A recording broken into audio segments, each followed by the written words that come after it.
No face mask for the president while visiting an aerospace company repurposed to produce masks.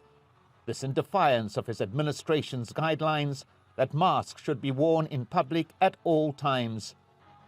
The president confirmed reports that he was considering shutting down the coronavirus task force that has been responsible for the federal response to the pandemic. As far as the task force, Mike Pence and the task force have done a great job, but we're now looking at a little bit of a different form, and that form is safety and opening, and we'll have a different group probably set up for that. Are you saying mission accomplished?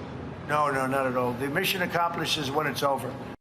While the president was on his travels, this document was handed over to the Office of the Special Counsel, an 89-page whistleblower report alleging the Trump administration ignored early warnings about the coronavirus.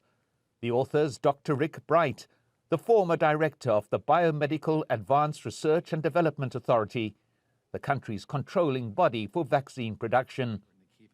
He alleges he was unfairly removed from his job following complaints about the administration's lack of urgency in reacting to the pandemic.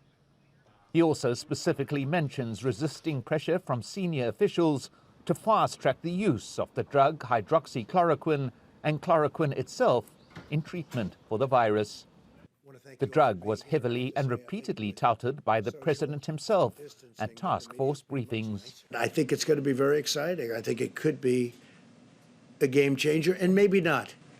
But I think it could be, based on what I see, it could be a game changer.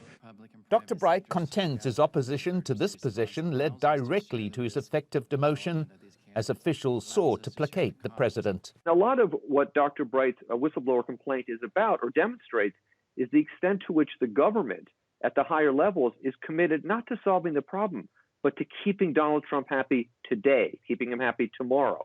And that's not a way to address a very major problem like this.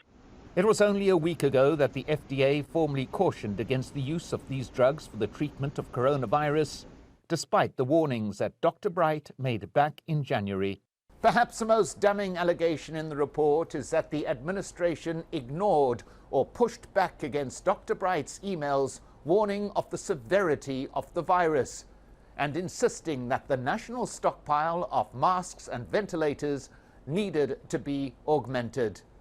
Unlike other government officials who've been demoted or fired, Dr. Bright is demanding his job back. And Congress will now get involved. Dr. Bright's lawyers confirm he's been invited to give evidence to a House committee on Thursday next week. Hanna, Al Jazeera, Washington.